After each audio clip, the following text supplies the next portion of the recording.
So if you're feeling stuck, lost, or lethargic, or like uninterested in life, depressed if I haven't said that already, or you simply don't really know what your purpose is in life.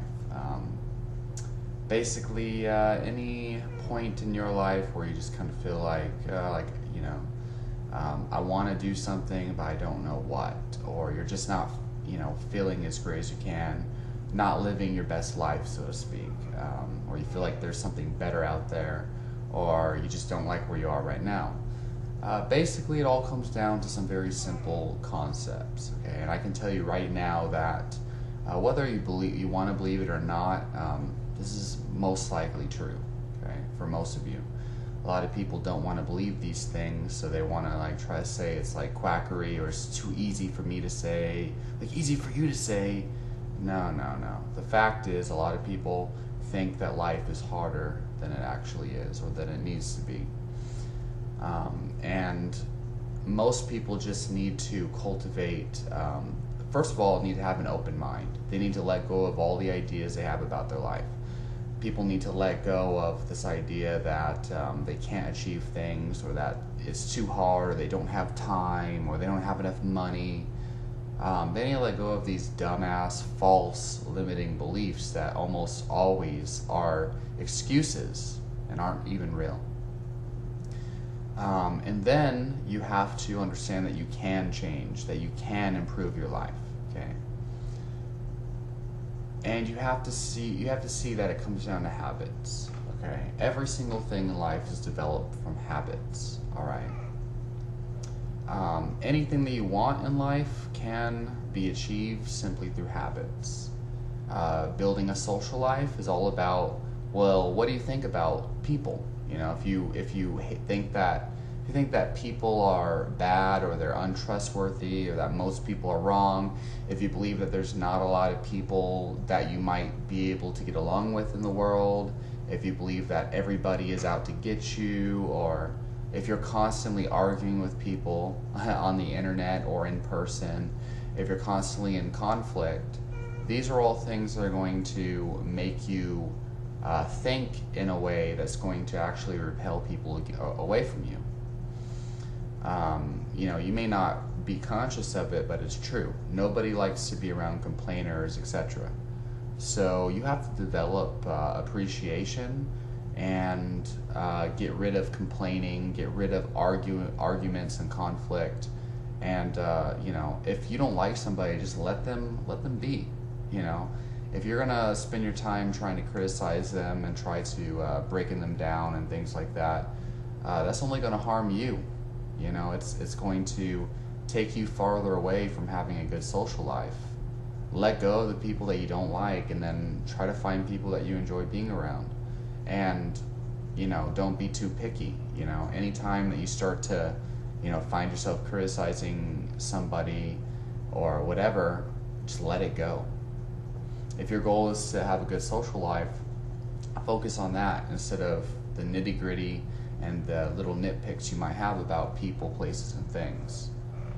Feeling good and appreciating your life should be much more important to you than complaining about a waiter at a Mexican restaurant for not refilling your drink every 5 seconds, or if they gave you chicken fajita instead of beef fajita and you wanted beef fajita, just let it go.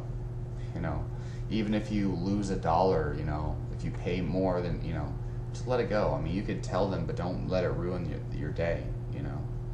That's the problem, is a lot of people are too stubborn and they don't want to do. They're like, oh, what are you talking about? It's just $1. Oh, what are you talking about? It's their job and blah blah blah. Like, they have all these stubborn things, like these attachments, and it's like, if you just let those go, you'll be a little bit happier.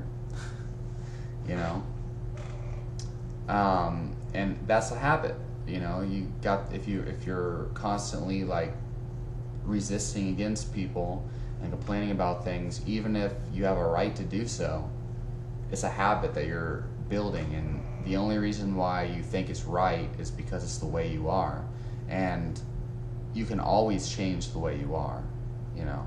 Change it for the better of things, to make yourself happier. You just gotta let go of that stubbornness, though. You gotta just be okay with, like, okay, I don't have to, you know, make a big deal out of these things. And, you know, you could always find new, you know, new sources of income and things like that. If you don't like your job, it's not working for you, you can always find new jobs. Like, the problem is that most people don't want to believe it. You know, they got this stubborn attachment to this idea that jobs are hard to find. This isn't a magical thing. It has nothing to do with the law of attraction, even though the law of attraction is real and it's always working. The fact of the matter is, there's a website called Indeed.com, INDEED.com, and you know, this website, anytime you want a job, you can get one within 3 days. At least my girlfriend, every time she needs a new job, she always gets, you know, great paying jobs, and she gets hired fast. And I have friends that use this website and do the same thing. But then I also have friends that, you know, they're jobless for weeks, sometimes months, and I tell them about this website, they don't go to it. Or I offer them jobs, like, hey, like, you know, like, my girlfriend has an opening at her job or whatever, and they pay real good, and, you know, you're probably going to get the job for sure.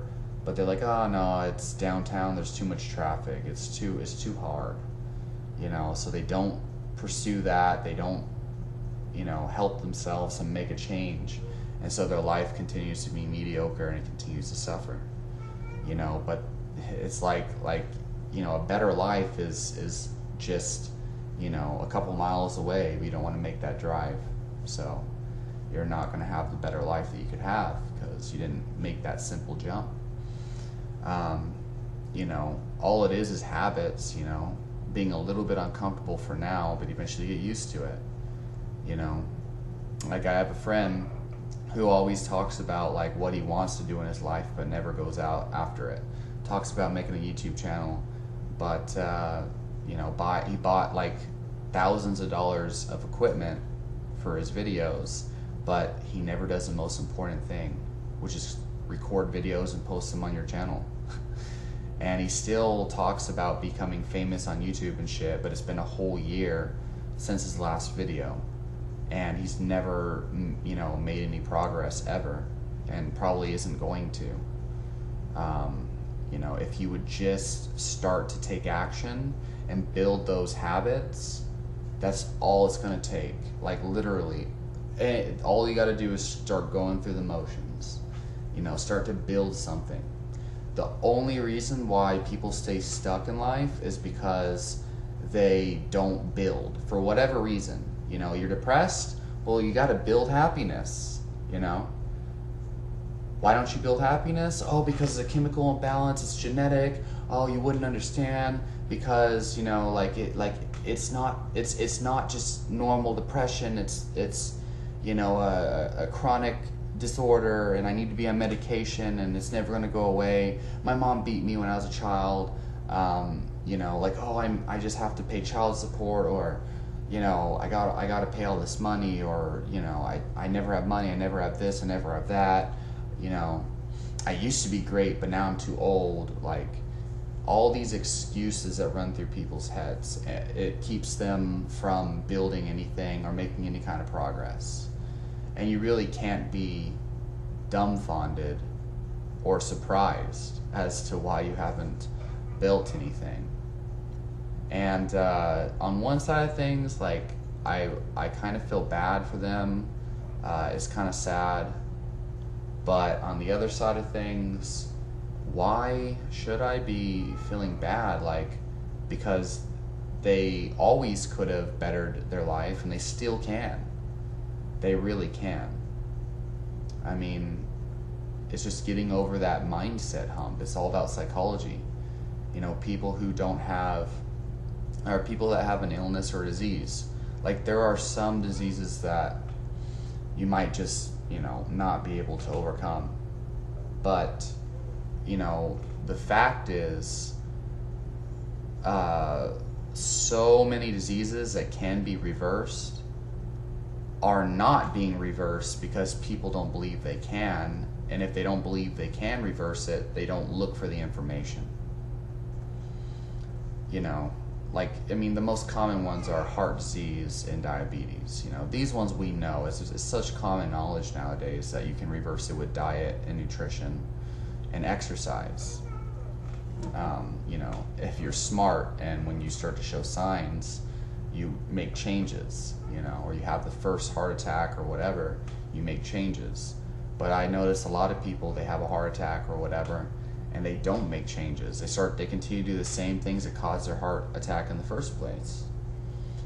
I mean, should I feel sorry for those people? I mean, I kind of do, and it's hard for me not to, but it's not that they can't do anything about it. It's just that they're not intelligent enough to see the problem, and they're not able to, you know, change. They're just aren't armed with the right information.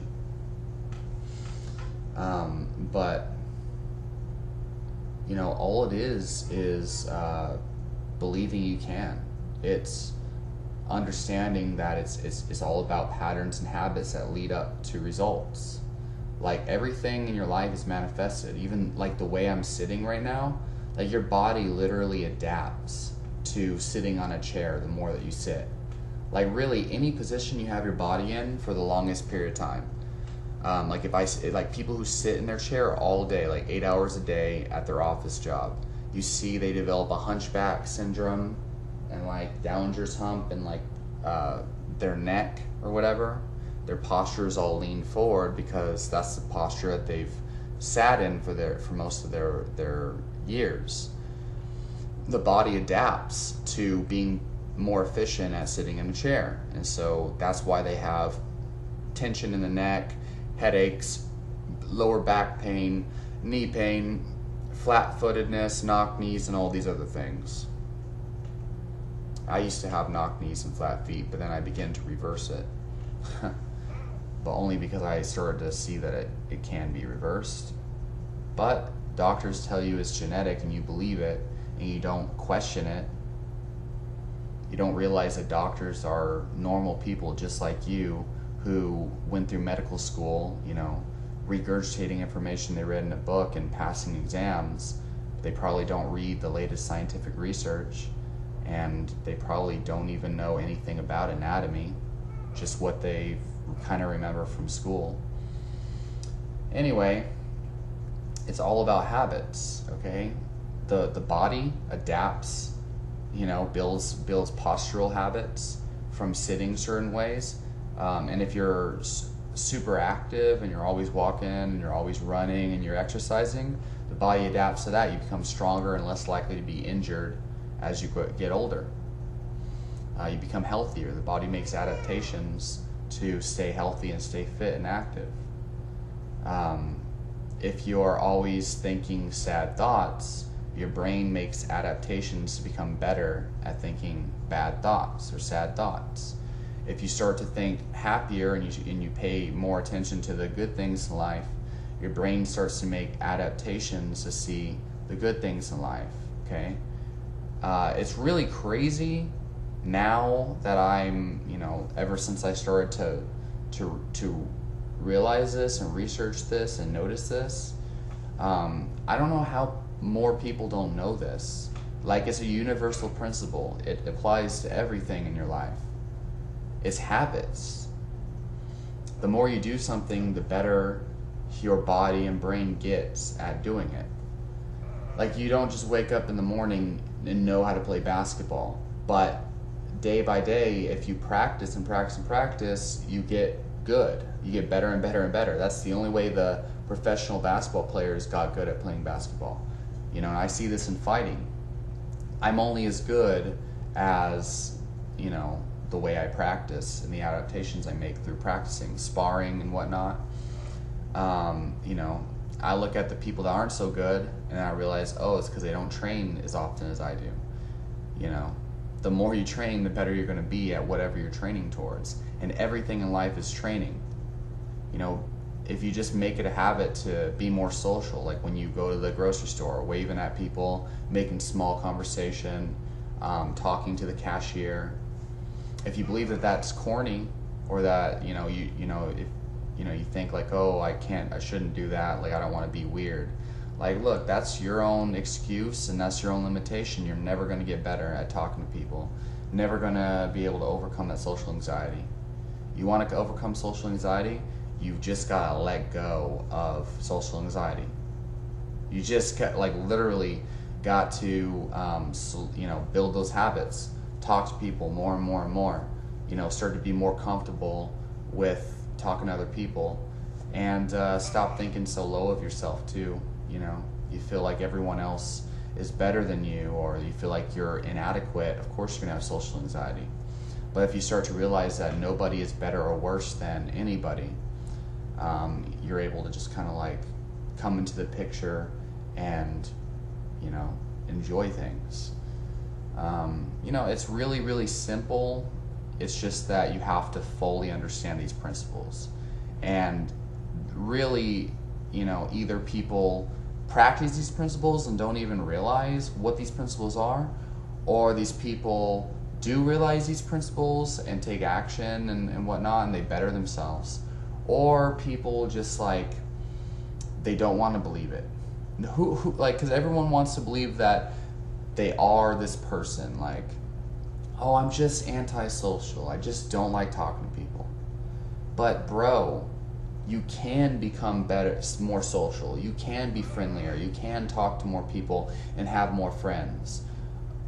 You just got to start to talk more and do these social things, and you'll no longer be antisocial. But I'm a type A personality. I have anti-personality disorder.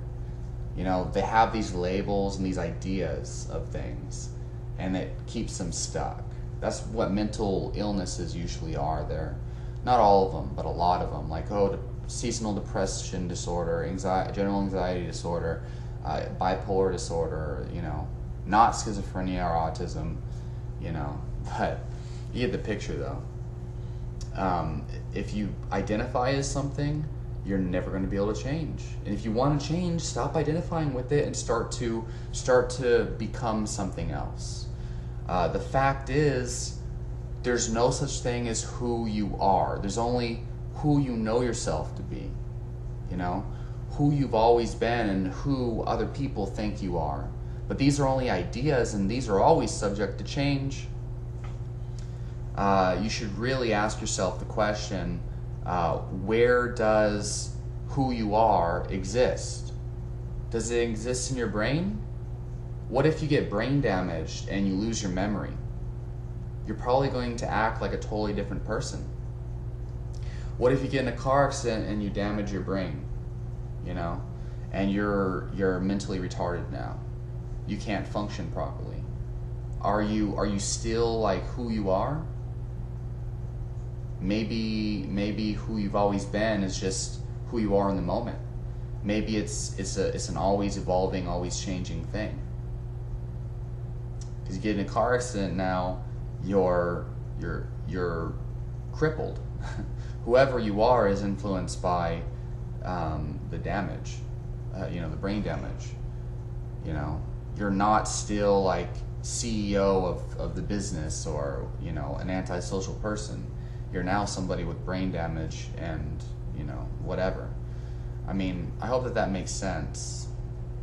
You gotta let go of this materialistic idea of who you think you are, because it's literally only an idea. Okay, and if you can let go of this, you can liberate yourself to be able to become whatever you want to be. Now, everybody has like preferences and tendencies, no matter what.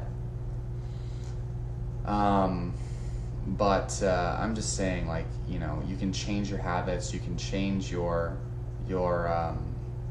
tendencies, and you can always, become better.